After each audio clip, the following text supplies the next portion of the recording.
Chers amis, bonjour. Nous sommes le dimanche 19 septembre 2021. Il est 8h30. Quelques news de l'Arménie, de l'Artsakh et de la diaspora arménienne. Tout d'abord, mes amis, donc je vous rappelle une dernière fois, puisque c'est le dernier jour, ce soir à 23h10 sur M6, regardez bien Enquête exclusive donc de Bernard de la Villardière, à l'émission que vous connaissez. Enquête exclusive qui est spéciale Arménie. L'Arménie, la perle menacée du Caucase.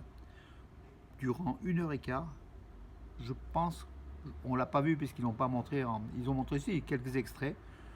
Je pense on va se faire plaisir et on va voir cette Arménie qui nous manque, cette Arménie qu'on adore. À une heure, quand même, malgré tout, de grande écoute, hein, il y a à peu près 3,5 millions à 3,6 millions de téléspectateurs de cette émission en moyenne. Voilà, voilà. Donc, soyez-en, hein, voilà. Ou vous regarderez en replay si c'est trop tard pour vous. À partir de demain, je crois qu'ils mettront en ligne. Ou alors enregistrez-le. Donc c'est une émission de toute façon à ne pas rater. Appelez vos amis, dites-leur ce soir, 23h10, l'événement, pour nous au moins, Arméniens de France. Ça sera cette émission durant 1h15 sur M6.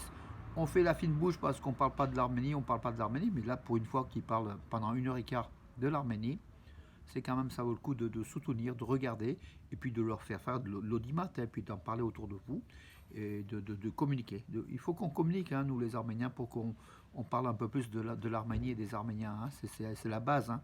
Voilà. Soyons acteurs et soyons pas, comment dirais-je, passifs, tout simplement.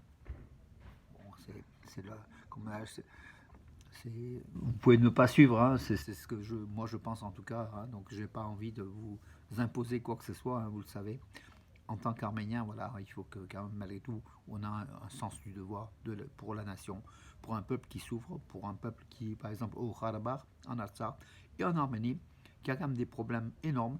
Ne serait-ce que donc un quart de footballeurs arméniens, de jeunes footballeurs arméniens du club de Lernaïn Artsakh, donc du Haut-Karabakh, basé à Stepanakert, qui était en Arménie pour un match de football, hein, donc du championnat des moins de 17 ans, des jeunes de moins de 17 ans, 25 joueurs qui étaient dans le car. Le car a été arrêté près de Volodan, le village de Volodan, donc dans la région de Syunik, par des soldats azéris.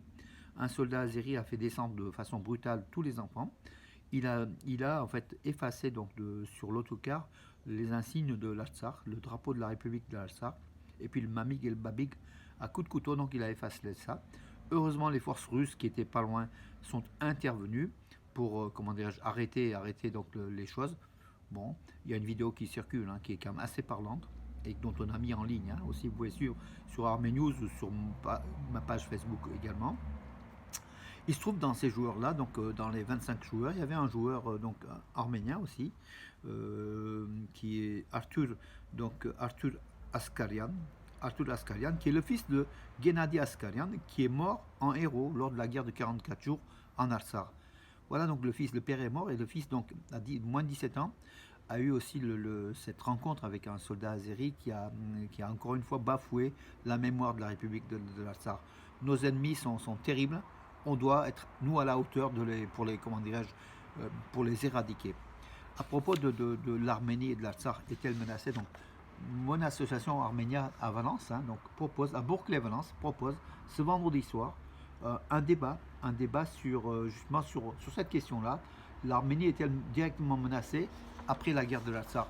La réponse est évidente, hein, on le voit, mais bon, on trouvera peut-être aussi d'autres clés de compréhension de ce problème qui est posé aujourd'hui dans cette région du Sud-Caucase où vivent 3 millions à 3,5 millions d'Arméniens, donc entre l'Arménie et la Géorgie. Voilà mes amis. Les Pays-Bas qui ont inscrit, donc le gouvernement des Pays-Bas, le comité chargé du tourisme a inscrit l'Arménie dans la zone orange. L'Arménie était en zone jaune, donc pas de danger. Orange, c'est déjà attention, méfiez-vous. Donc c'est un peu plus, comment dire, un pays à risque. Et c'est pas du fait de la guerre ni des frontières, hein, c'est le fait du Covid, donc du Covid-19, l'épidémie qui a ces dernières semaines recommencé à être un peu plus agressive donc en Arménie. Voilà. Le 21 septembre, donc vous le savez, donc il n'y aura pas de parade militaire sur la place de la République à Yerevan. Il y aura par contre des manifestations, enfin cette 30e anniversaire de l'indépendance va être fêté sans feu d'artifice, mais surtout sous le signe du souvenir des héros martyrs des guerres de libération de l'Arménie et de l'Artsakh.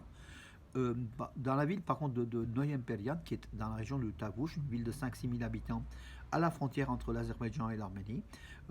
Donc dans cette ville de Noyen-Perian, il y aura une parade militaire. Donc les soldats des casernes de cette ville et autour de cette ville vont défiler. Donc voilà, à l'occasion à partir de 10h le 21 septembre, pour marquer ce 30e anniversaire de l'indépendance de l'Arménie. L'armée arménienne a effectué par ses forces spéciales, les forces spéciales donc arméniennes, ont effectué tout le long de la frontière est et sud-est de l'Arménie, ont effectué des tirs, des exercices, oui, aussi des exercices de tir et aussi d'intervention. Donc c'est un peu les commandos, hein, les commandos des forces d'élite arméniennes qui existent, hein, qui ont déjà par le passé fait beaucoup de choses. On n'en parle pas beaucoup parce que c'est souvent des opérations secrètes qui sont menées.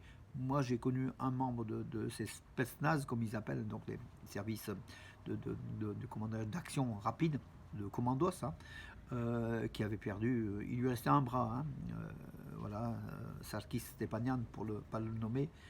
Et il m'a raconté quand même des choses quand même extraordinaires, voilà, donc de l'héroïsme de ces militaires, professionnels, aguerris au combat, aguerris aux situations les plus compliquées, donc sur le champ de bataille. Donc l'Arménie n'a pas les bras baissés à une armée, à des commandos d'élite. Et il manque un peu un armement moderne, mais question d'argent, hein, mes amis, il faut financer. L'Arménie n'a pas de ressources exceptionnelles, hein, au niveau de son sol, comme l'Azerbaïdjan. Voilà, on fait face au monde de l'argent, face à un monde d'héroïsme et de volonté, dont font preuve aussi les Arméniens. Soutenons-les, ils souffrent comme on a vu donc cet autocar d'enfants, hein, arrêté donc à la fois en Arménie, en territoire de l'Arménie, sur la route nationale arménienne, à hauteur de Vorodan, dans le Sunik.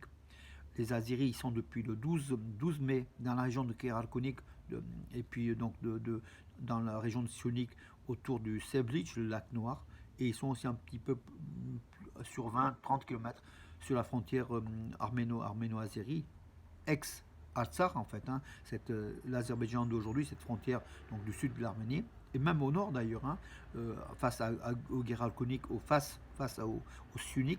C'était le Haut-Karabakh, hein, c'était la région de Kachatar, et au nord Kelbachar. C'est devenu azéri depuis les accords du 9 novembre, voilà. Et les choses ont commencé à se compliquer, puisque aujourd'hui, c'est les troupes azéries font face là à l'Arménie, en fait, à la frontière. Voilà mes amis, écoutez, pour aujourd'hui j'en ai terminé, je vous donne rendez-vous à demain, je vous souhaite un bon dimanche, et encore une fois, n'oubliez pas, ce soir 23h30, M6, enquête exclusive, Arménie, la perle menacée du Caucase. Bonne journée.